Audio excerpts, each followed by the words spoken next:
First, let's speak about the separation of, or actually two entities that need to find, or at least need to find a way to live together. And first, it is to do with the basic nature of the Creator, which is to bestow, and the basic nature of what He created, which is to receive. Because the impulse of the Creator, of infinity, was to be able to give. If it wants to be able to give, it needs to create something that will receive it. It's as though it comes together. Yeah? But when this is the initial state of infinity, of what we call keter, of infinity, blessed be He. Okay, so everything is inclusive, but in order for it to reveal itself, to reveal the act of bestowal, the possibility of bestowal, the possibility of the pleasure, the life, the understanding, the wisdom, the ability to see, yeah, all lies within the separating the nature of bestowal from the nature of reception. So it needs to create, the whole creation is actually the gap between them. As the will to bestow extend itself, actually it creates a will to receive that is getting further and further away from it. Is it, at least, can you picture it? Because within it, when before there was any awakening of portraying the will to bestow. Now, the will to bestow goodness to its createe is not the whole creator. Is this part of the creator that actually pertains to the createe, to us. It's like your father and mother are more than your father and mother.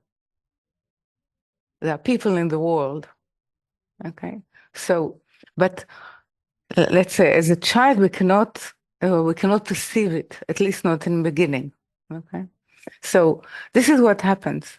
There is something is extending itself from itself to allow actually then to allow space for the createe, for the consciousness, for the human consciousness actually to act in such a way that the light is not sort of erasing their identity.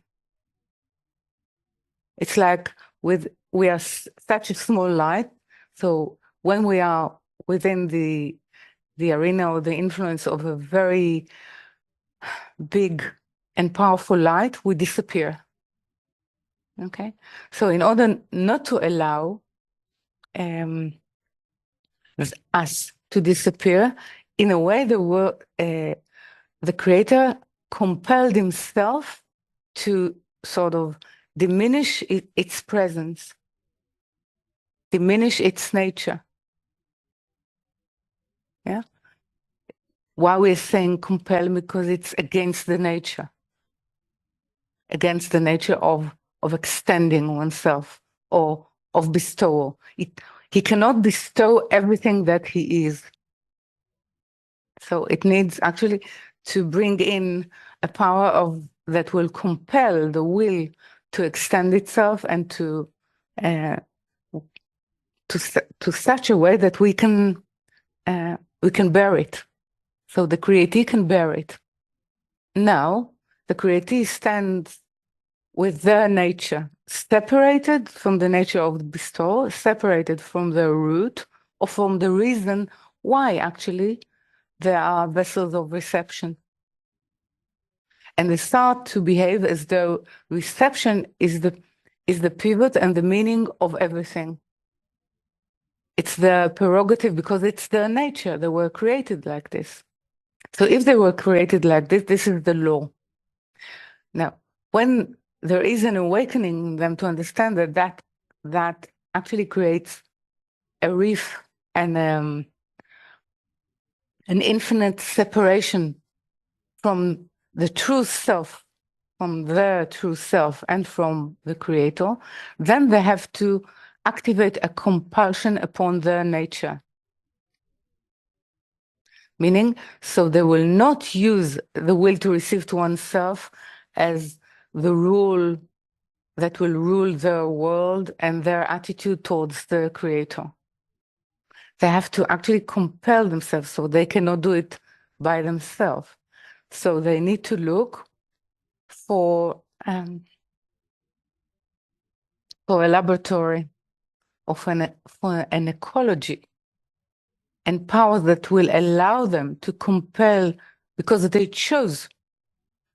So they chose to reunite or to reconnect their true nature with the creator. So they're seeking for something that will compel them not to use their nature of the will to receive to themselves as is. Now we have the first adhesion, the first sameness with the creator, because we are doing something for the creator that was done for us, and that's compelling.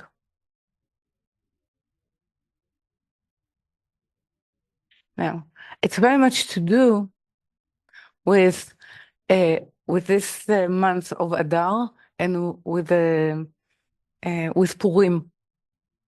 Yeah, because Purim, it says that so far Torah was given by compulsion.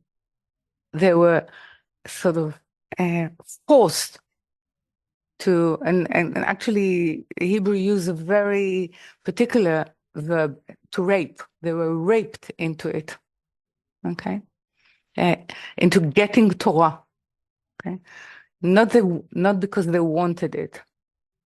So they were compelled.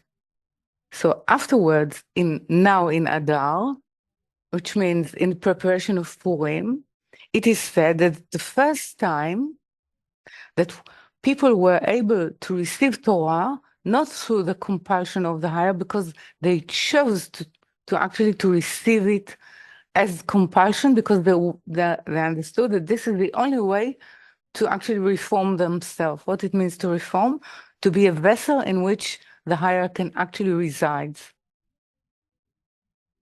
So they turn the compulsion into choosing to compel oneself. So how it actually expresses itself in us is the only choice that we have is to find where are the powers that will compel our nature, the will to receive to oneself, to actually change and use itself differently. And that is an environment. So the only choice that we have is not what we want to do with ourselves. Is the choice of an environment that has the definition that this is the purpose and the pursuit of this ecology, to change our will to receive to oneself into something that will be able to receive, but in order to bestow.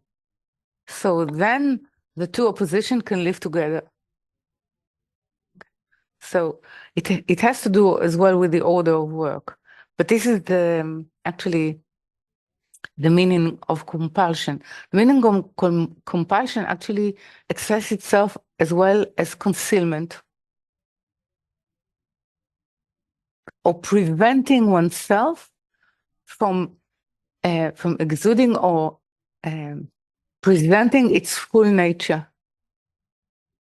in order to allow something else to to grow within it. So, for example, if you want to grow something in the ground, you compel it to actually use its power in sort of we use the power of, let's say, of the land to grow something. So first we need to turn the land upside down. meaning to get air into it, to irrigate it in a particular way, and to plant something which is not part of it to allow it to grow. So we compel the ground to grow. Okay. So this is actually, so compassion is actually a very fundamental spiritual term, an issue. It does not actually erase free will. It just suggests, what did I choose to do? I chose to compel my nature not to change, to be in simile to the root of its creation. Okay, so yes, it's as everything in Kabbalistic spiritual understanding. It's how we allow two opposition to form uh, a third reality. So how I make from reception bestowal in a way that it creates a new reality of companionship with the higher.